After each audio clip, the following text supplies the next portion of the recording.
Summer வந்தாச்சு, எங்க கிட்ட விட்டுருங்க, நாங்க பாத்துக்கிறோம். GT Holidays, South India's #1 travel brand. Satyabama Institute of Science and Technology, Chennai and Sri Perumbudur. Achika, India's #1 trusted gold buyers. We release pledged gold instant cash payment. கன்னியாகுமரியோட Congress பாராளுமன்ற உறுப்பினரான திரு விஜய் வசந்த் அவர்கள் அவரோட எக்ஸ்பலத்துல பக்கத்துல ஒரு பதிவு ஒன்று போட்டிருக்காரு. தமிழின் தந்தை CP ஆதித்தனார் அவர்களுடைய நினைவு நாள் அன்னைக்கு தமிழ் மொழிக்கும் தமிழின உணர்வுக்கும் இதழியல் துறைக்கும் அவர் ஆற்றிய பங்களிப்புகளை நாம் நன்றியோட நினைவு கூறுவோம் அப்படிங்கிற மாதிரி அவருடைய புகைப்படத்தை போட்டு சோஷியல் மீடியா பேஜ்ல ஷேர் பண்ணியிருக்காரு. இந்த இதுவே ரெக்கக்னைஸ் பண்ணியிருக்காங்கன்னா அது நேரில் பெரிய விஷயம் தான் சொல்லுவேன். இப்போ தந்தையோட மறைவுக்கு பிறகு அந்த டைம் பேசினாங்க. ஸோ அந்த குடும்பத்துக்கு தான் நாங்கள் சில விஷயங்கள் பண்ண வேண்டியது இருக்குங்கிற மாதிரி காங்கிரஸ் சில தலைவர்கள் பேசினாங்க. ஸோ எளிமையாக நடந்துருச்சு அவங்களுக்கு இந்த சீட் வந்தது. இல்லை அப்படின்னு நம்ம சொல்ல முடியாது. ஏன்னா அதாவது அப்பாவோடைய தொண்டு காங்கிரஸ் கட்சிக்கு பார்த்தீங்கன்னா ஈடு கொடுக்க முடியாத ஒரு தொண்டு. கட்சிக்கு மட்டும் இல்லை, மக்களுக்கும் சரி, சமுதாயத்துக்கும் சரி, அதே மாதிரி வியாபாரிகளுக்கும் சரி. ஸோ அவங்களோட ஜேர்னி ஒரு பெரிய ஜேர்னி. அவங்களுடைய கனவு ஃபுல்ஃபில் ஆனது 2019 ஒரு MP ஆகி அவங்களுடைய அந்த டேர்மை முடிக்க முடியாமல் அவங்க கொரோனாவால் பாதிக்கப்பட்டு இறந்துட்டாங்க.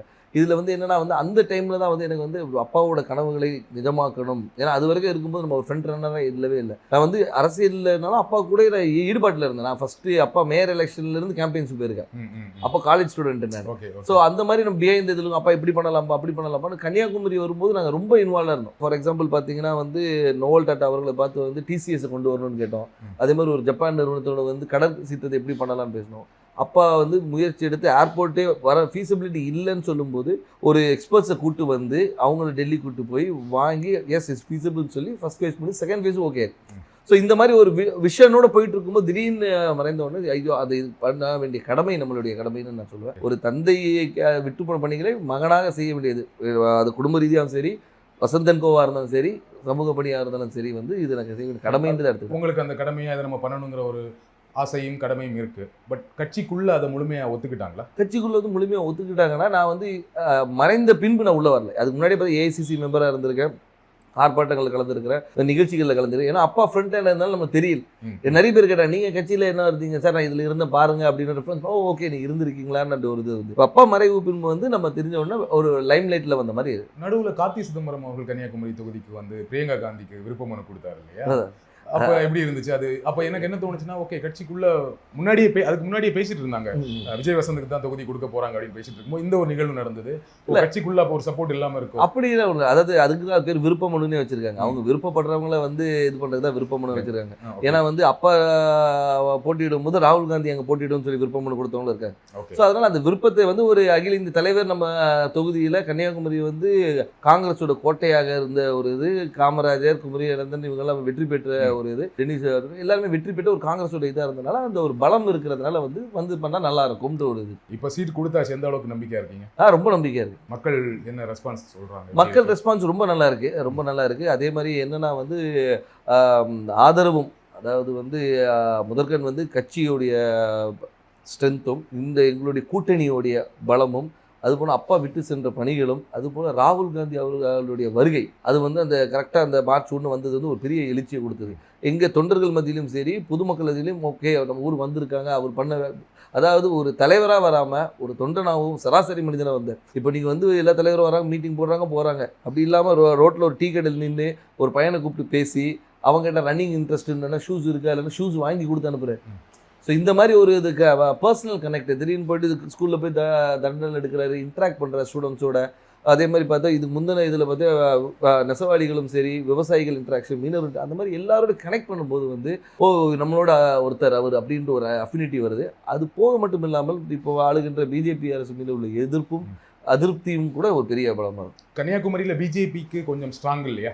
பொன்னார் அவர்கள் ரொம்ப ஸ்ட்ராங்கான கேண்டிடேட் தான் இல்லையா? அதை மறக்க முடியாது. கண்டிப்பாக அதை நம்ம மறுக்க முடியாது. நம்ம அதாவது பிஜேபி தரப்பில் திரு பொன் ராதாகிருஷ்ணன் அவர்கள் ஒரு 2 முறை MP இருந்தவர் தான், ஒரு பெரிய வேட்பாளர். ஆனாலும் எங்களுடைய கூட்டணி, அதாவது எங்கள் திமுக சார்ந்த கூட்டணி மிக பலமான கூட்டணி சொல்லலாம். அது திமுக மட்டும் இல்லாமல் எங்களை சார்ந்து இருந்த மதிமுக, அதுக்கு ஒரு விடுதலை சிறுத்தைகள், அதுக்கு ஒரு முஸ்லீம் லீக், அதுக்கப்புறம் மனிதநேய மக்கள் கட்சி, இது எல்லாமே பார்த்திங்கன்னா எங்களுடைய ஒவ்வொரு பேஸையும் கவர் பண்ணுது.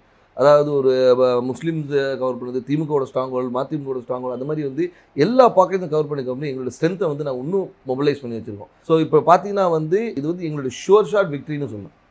ஸோ உங்கள் கூட்டணியோட ரொம்ப ஸ்ட்ராங்காக இருக்குது, அந்த கூட்டணியை ஒரு பெரிய வெற்றி தேடித்தரும்னு சொல்கிறீங்க.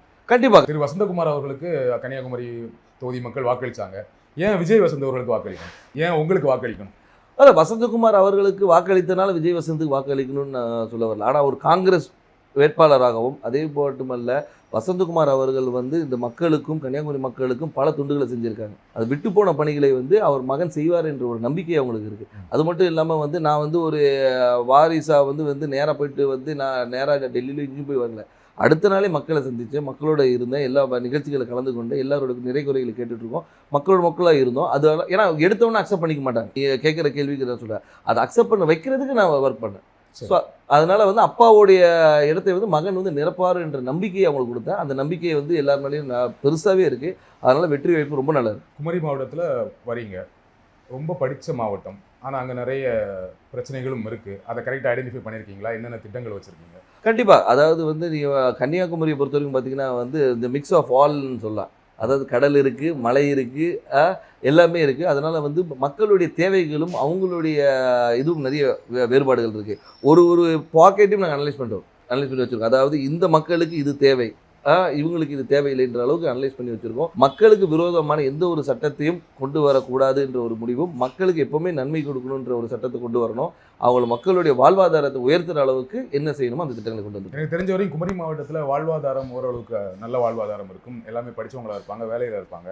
ஆனால் என்னென்னா அங்கே என்ன வேலை கிடைக்குன்னா, ஒன்று படித்து முடித்தா டீச்சர், பெண்களாக இருந்தால் நர்ஸு, அப்படி இல்லைன்னா இப்போ ஒரு சமீப 10 வருடங்களாக சாஃப்ட்வேர் இன்ஜினியர் நிறைய பேர் வந்து சென்னையில் வேலை பார்க்குறாங்க, ஃபாரின் போவாங்க, கப்பல் போவாங்க, இந்த மாதிரி வேலை செய்வாங்களே தவிர மாவட்டத்துக்குள்ள வேற என்ன வேலை வாய்ப்புனா எதுவுமே பெருசாக கிடையாது. ஃபேக்ட்ரிஸ் கிடையாது, சாஃப்ட்வேர் கம்பெனிஸ் கிடையாது. அப்போ அதற்கான திட்டங்கள் என்ன?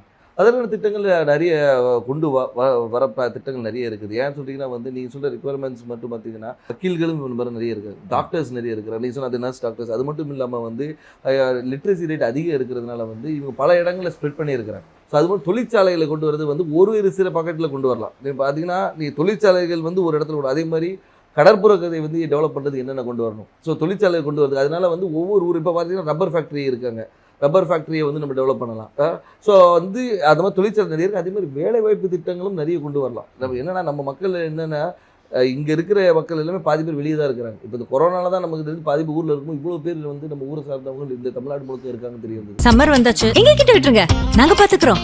GT Holidays, South India's #1 travel brand.